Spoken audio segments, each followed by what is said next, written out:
Hari ini Desa Ranakasa sedang sibuk sekali. Semua orang sedang bersiap menyambut pesta panen atau genduri sudah tua istilah kami. Salah satu persiapannya adalah membuat lemang. Tidak hanya satu, tapi banyak lemang yang harus kami buat. Tenang, Paman sengaja menyiapkan bahan kayu kering untuk memasak.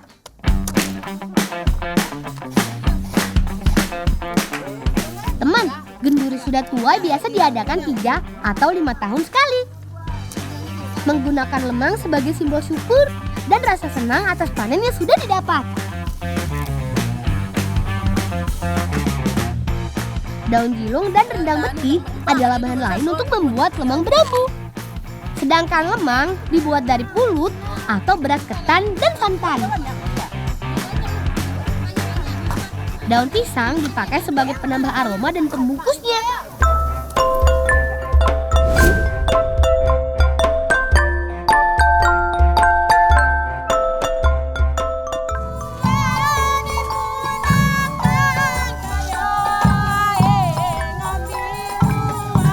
Ini dia puncak pesta panen tahun ini.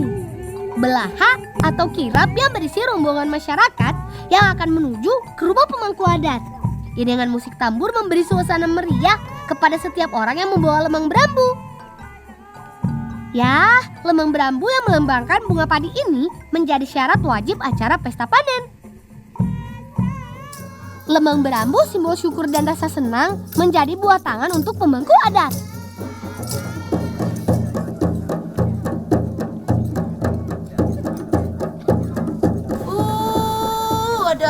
Dari ini kita nak lebih ajar kita di Ranakasa.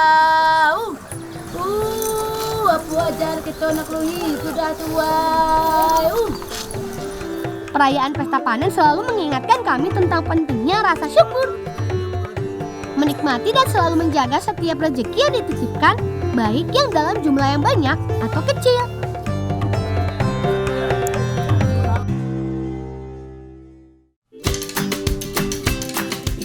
Panen telah tiba, panen telah tiba, hatiku gembira.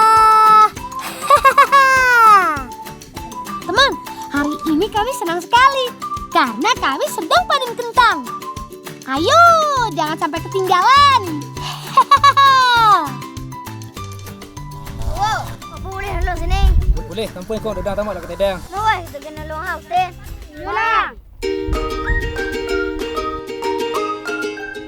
Seperti pada tanaman wortel dan ubi, kentang dipanen ketika sudah tua. Kentang baru akan dipanen di hari ke-120 di saat daun dan batang umbinya sudah kering. Lah, Lakat lagi tak boleh yun. tolong mah. Oh iya, saat baru dipanen, kulit kentang masih dalam keadaan basah. Untuk menjaga kualitasnya, kentang biasanya dibiarkan beberapa saat. Panas matahari dan tiupan angin akan membuat kulit kentang kering dan tidak lembab. Itu sebabnya panen kentang harus dilakukan di saat cuaca cerah seperti sekarang.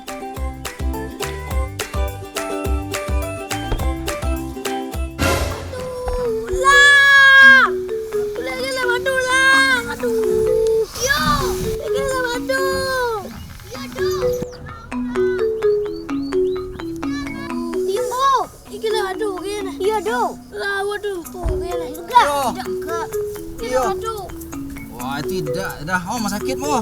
Dapo dah wak jantan. Api kubik kain dia. Mo, pio ini dingin Kalau gigit selapado dah, ada api kak kubik. Tidaknya minta dah. Tusuk yo. Jangan nangis dah. Wak jantan ada nangis dah. Syukurlah. Kalau begitu, aku mau lanjut bantu kakak. Memisahkan kentang harus berdasarkan ukuran. Ukuran besar untuk dijual, sedangkan yang kecil biasa kami pakai untuk bibit. Tapi mau besar atau kecil, yang pasti kami senang sekali hari ini.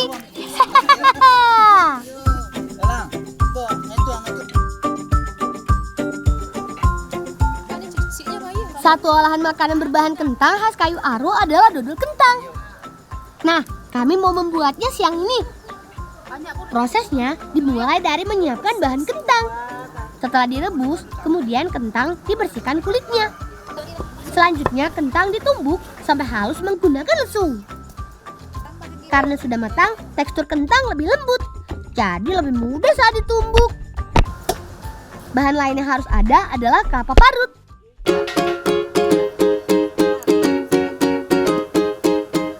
Pertama, masukkan dulu parutan kelapa. Sangrai sampai sedikit kemerahan.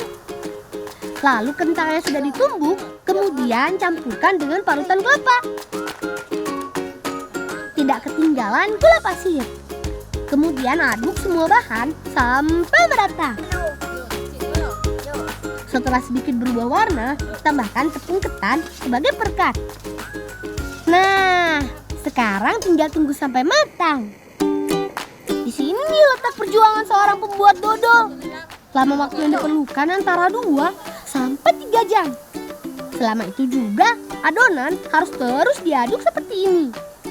Ayo Bi, semangat! Supaya lebih tahan lama, setelah dimasak, dodol harus dikeringkan terlebih dulu.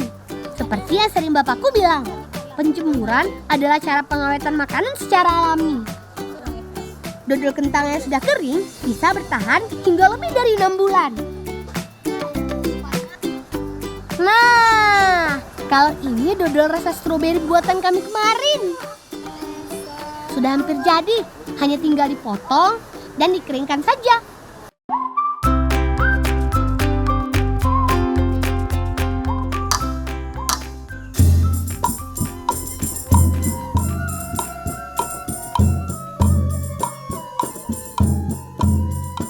Istirahat sebentar ya Paman, biar makin semangat nanti latihannya. Ini dodol kentang buatan kami loh. Silakan dicobain.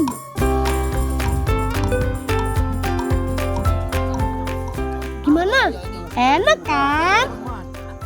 Syukurlah kalau Paman suka. Iya, tambah lagi boleh kok. Jangan malu-malu.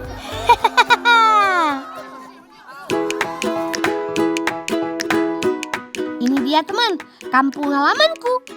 Berada di Kecamatan Kayu Aro, Kabupaten Kerinci, Provinsi Jambi. Kalau soal pemandangan indah, di sini tempatnya. Gunung Kerinci yang menjulang dan hamparan perkebunan teh yang luas selalu berhasil membuat semua orang terpana. Hebatnya lagi, perkebunan seluas 2.500 hektar ini adalah kebun teh tertinggi kedua di dunia setelah kebun teh Darjeeling di Himalaya.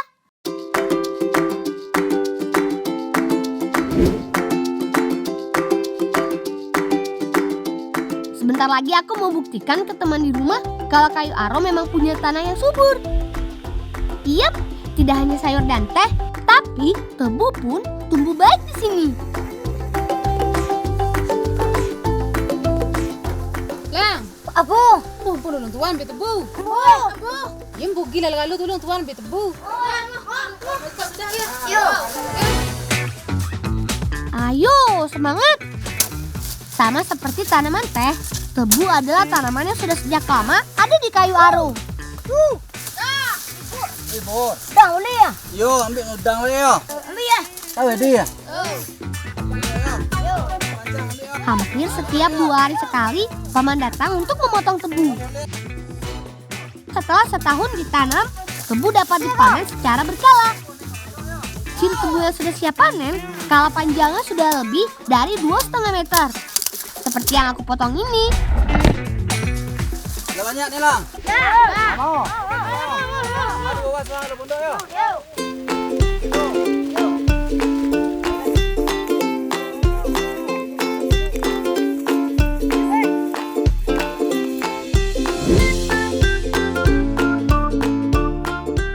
Teman, setelah dipanen, selanjutnya batang tebu digulung memakai kiling.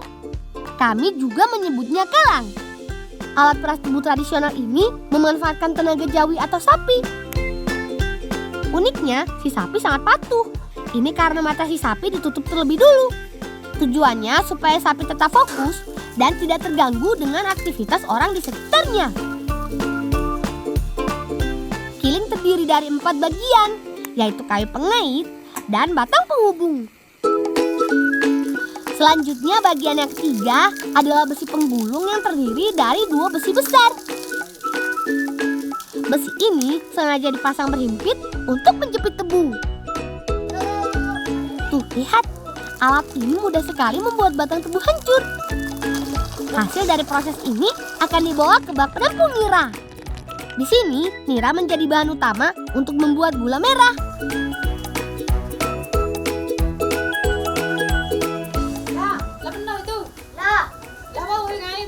Yuk. Kanca atau kawah adalah istilah kami untuk menyebut panci besar tempat merebus air nira. Panci berukuran 1,5 kali 2 meter persegi ini bisa menampung hingga 50 kg gula. Prosesnya cukup sederhana. Di sini air nira dipanaskan dalam waktu kurang lebih 4 jam.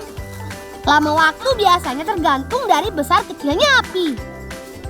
Oh iya, sambil menunggu matang, air nira harus diaduk supaya tidak berbuih dan tumpah.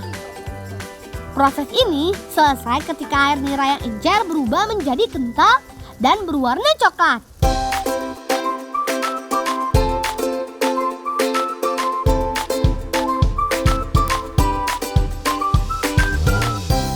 Ini dia hasilnya.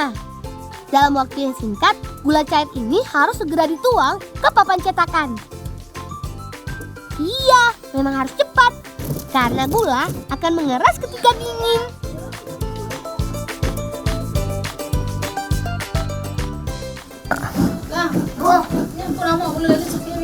Ayo.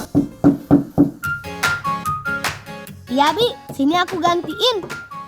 Di kampungku, gula hampir menjadi salah satu kebutuhan pokok. Ini karena hampir semua kue atau makanan tradisional menggunakan gula merah sebagai bahannya. Nah, kalau yang ini gula yang sudah jadi. Bagus kan, teman? Bentuknya unik dan rapi. Mantap! Limo 1, limo 2, limo 3, limo 4. Ini jam 2. Yo, sama keluar lah. Mana mak kena sekolah? Halo, Mak. Apa gue ya? Ada gayang kakak. Si Abi bisa aja.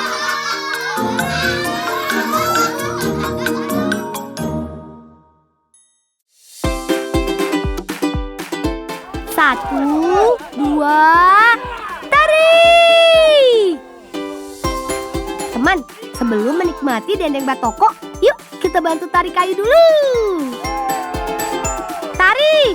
Satu, dua, tarik! Berat juga ya. Beruntung banyak orang yang membantu.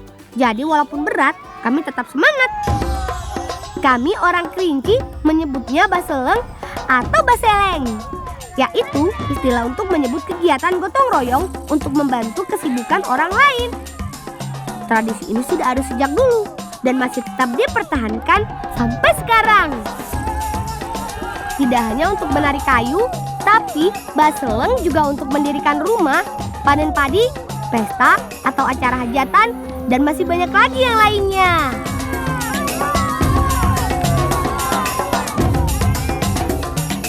Oh iya teman, kayu ini diambil dari lahan milik warga. Rencananya akan dijadikan papan untuk rumah. Karena jarak yang cukup jauh, kayu terpaksa harus ditarik sampai ke dekat kampung. Ayo, sedikit lagi. Semangat!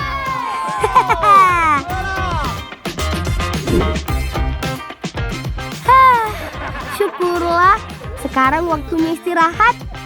Meski capek, tapi aku senang bisa belajar kebersamaan dan gotong royong. Wah, Bibi sudah datang tuh. Sini Bi, biar kami bantu ya. Karena capeknya bersama-sama, makanya juga harus bersama-sama dong. Ini baru kompak. Tidak ketinggalan dendeng batoko yang tadi kami buat. Ayo Paman, selamat makan.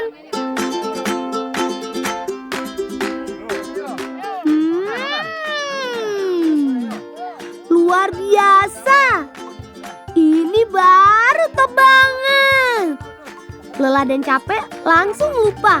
Yang ada tinggal sensasi rasa lezat dan nikmatnya dendeng batuku. Gimana sih, Ril? Enak banget kan? Wah, suah. Wah, banyak dewan. Terima kasih ya, Bi. Habis makan dendeng semangat kami jadi tambah lagi. Gak sabar deh pengen lanjut ngebolang.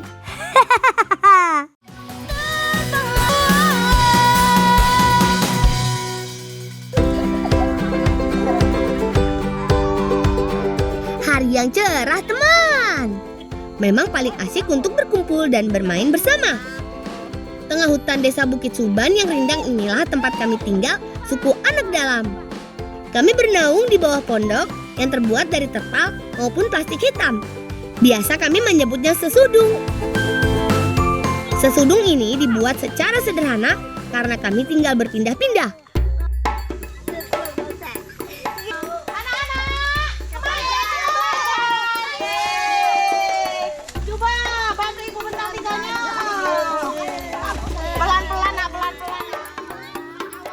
Ayo kawan, kita bantu Bu Guru. Sebentar lagi pembelajaran akan dimulai nih. Tepung ikan. Berenang. Cari makan. Sudah kenyang. Diam. Meskipun berkumpul bersama, kami semua tidak seusia. Ada yang lebih kecil, juga lebih besar dari aku. Walaupun kami hidup di hutan seperti ini, aku sudah bisa membaca dan menulis loh. Hebat kan? Hehehe.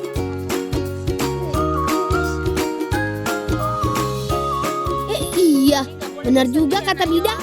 Tumben banget Bu Guru ada 2. Biasanya hanya 1. Nak, ngapa Ibu ada 2? Ibu Nio namanya Ibu Nia. Ibu Nia kok ibu yang nak gantikan ngajar anak ibu di sio. Kok tiba-tiba sekali, Bu? Jadi, kami nggak akan bertemu Bu Yuli lagi.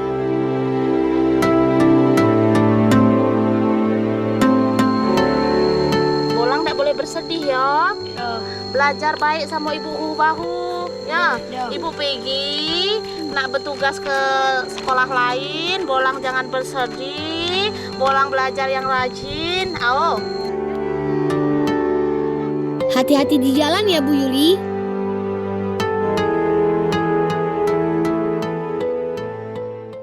Bu, kami aklap pohon. Aduh, gimana ya? Jaluk makan non. Ayo.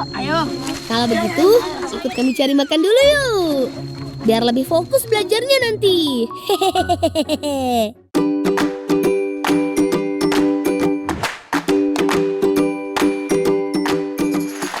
Mencari makan di hutan sekitar Sesudung memang asik, teman. Sekalian juga kami ajak Bu Nia yang baru pertama kali datang. Hati-hati ya, Bu. Sebentar. Di sana seperti ada suara. Coba kita lihat. Mamo sedang apa? Kami boleh minta. Oh, untuk bikalan sebenarnya. Oh. Yeay! Syukurlah kami bertemu Paman Anas yang sedang ambil umbut bayas. Jadi gak perlu mencari lagi deh. Seperti yang dilihat, untuk dapat mengambil umbutnya, pohon bayas harus ditebang dulu. Teman, batangnya sih tidak terlalu besar. Tapi lihat deh, pohonnya tinggi banget.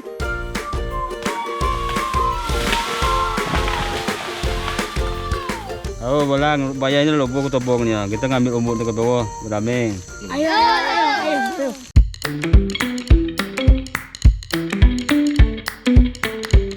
Belum selesai sampai di sini. Kami harus potong ujung batangnya dulu. Aku bantu ya, Paman, supaya lebih cepat selesai. Sesuai dengan namanya, umbut ialah bagian dari dalam batang tumbuhan yang masih muda. Ya, bolang, umbut bayarnya untuk kalau Oh, terima kasih, Mamo. Aku nanya lain bola nih. Oh, Mamo. Asyik. Sekarang tinggal cari tempat yang pas untuk memasaknya.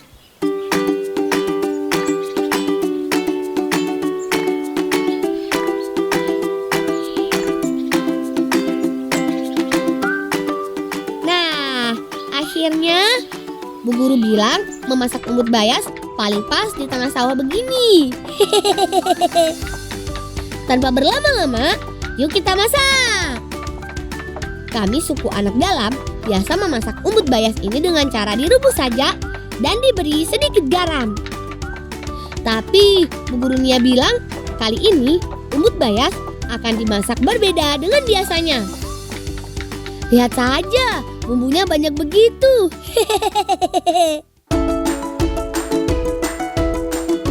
Supaya lebih cepat selesai, kami berbagi tugas. Aku iris tomat, sedang Bida menyuir umbut bayasnya.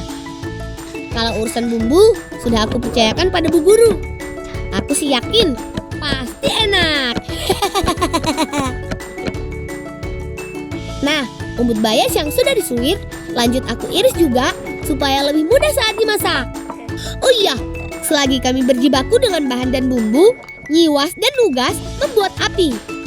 Nyiwas, Nugas, tolong sekalian bakar ubinya ya. Mantap, bahan dan bumbu sudah siap. Sepertinya tinggal dimasak saja, teman.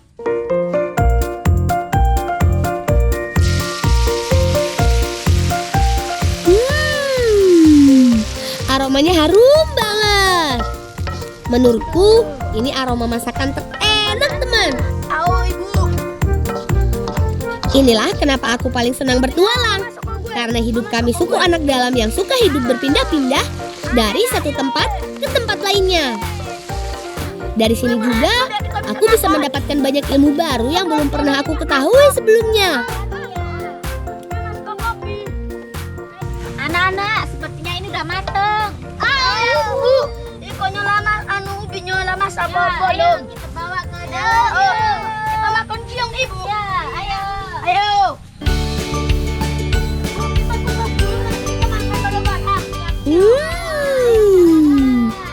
Rasanya enak banget. Ada rasa gurih, asin, juga pedas. Besok kita bikin lagi, Bu, Ibu. Meski semuanya bercampur, tapi cita rasa yang dihasilkan tidak gagal, teman. Wah, jadi pengen makan terus nih.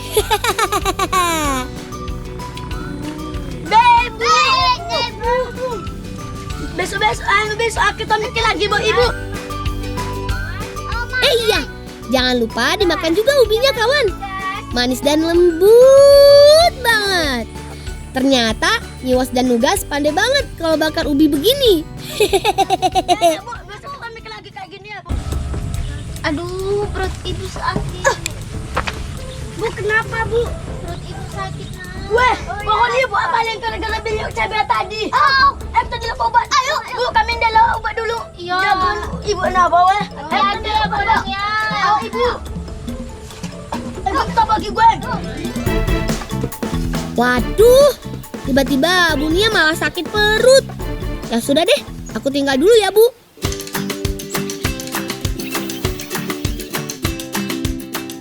Sepertinya obatnya ada di sekitar sini.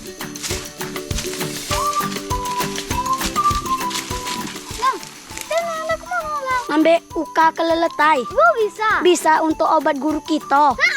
Ayo. Beruntung aku dibekali beragam pengetahuan obat-obatan yang berasal dari bahan alam. Bukan suku anak dalam namanya kalau tidak paham. Hehehe. Ini gue yang akar keleletai. Woi, kita ambil. Ayo. Ini dia obat sakit perut paling manjur khas suku anak dalam. Akarnya merambat ke tumbuhan sekitarnya, teman. Aku potong secukupnya dulu ya. Bagaimana langkah tangan? Sejujurnya, aku tidak tahu apa bahasa Indonesia dari akar keletai ini. Namun yang pasti, akar ini sudah digunakan bertahun lamanya oleh nenek moyang kami sebagai pengobatan alami yang terbukti manjur khasiatnya. Gue nggak dapat gue. Gue.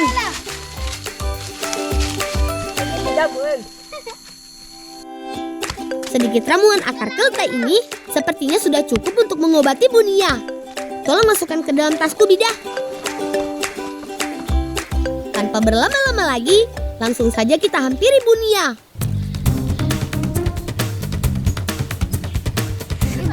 Ayo kawan, kita harus segera sampai supaya ibu guru bisa segera sembuh dan bisa mengajari kita belajar lagi.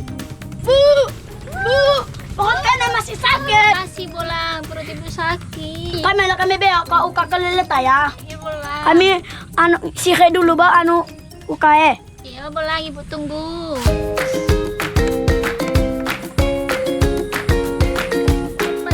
Akar ketai terlebih dulu dikupas kulitnya. Tenang teman, sebagai suku anak dalam asli yang tinggal di hutan seperti ini, aku jadi tahu bagaimana cara mengobati penyakit. Kalau sudah terkelupas, tinggal dipotong saja. Kemudian ditumbuk, tak perlu sampai halus, yang penting saringnya bisa keluar. Oh ya, sebentar lagi. Nah, ramuan akar ketainya sudah jadi. Ayo, kita segera kasih ke ibu guru. Nih Bu, lah jadi obat ta. Iya terima kasih bolang, satu aja bolang. Kalian juga Udah, kedua ngambilnya untuk biar kita bisa ke pohon. Tadinya, aku mau mengajarkan Bunia bahasa suku anak dalam. Tapi, kondisinya malah jadi begini. Semoga setelah meminumnya, Bu Guru jadi sehat kembali ya. Ada pohon gue langsung sembuh. Iya bolang.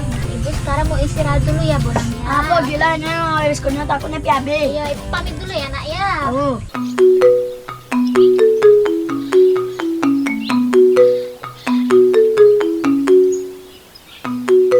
Teman, sepertinya kami harus tetap memastikan apakah Bunia sudah sehat atau belum. Tapi, rumahnya di mana ya? Kami tidak terlalu paham dan hafal dengan permukiman warga desa. Gue kayak mana keadaan dunia? Beda lah. Ayo kita ambil ala-ala di Ibu Yulia. Ayolah. Di sana ada paman. Coba kita tanya dulu ya. Mama, kami tidak nanya rumah dunia di mana. Rumah Bu Nia? Oh. Oh, Bu Nia itu keponakan abang. Rumahnya yang itu tuh udah nampak dari Rumahnya sini. yang iyo ya? Iya, itu rumahnya. Terima kasih ya Mama. Iya, sama-sama, Kami Bang. yang situ ya Mama. Iya, sama-sama. Hati-hati, Bang. Ya Mama.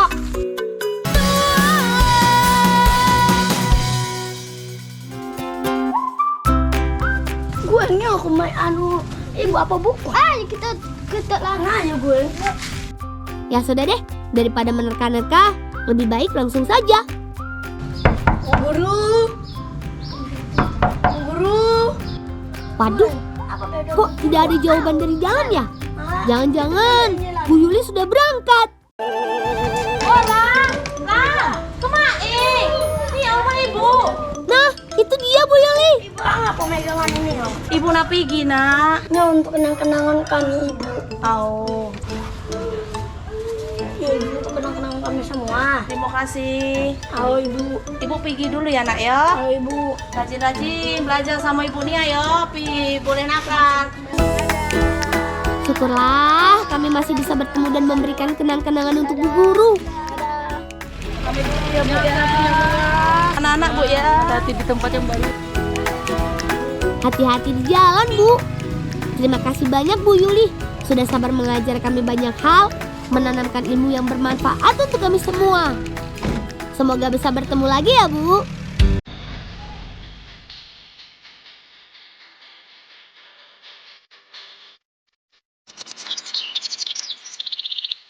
Yeay! Kali ini kita belajar sama Ibu Nia.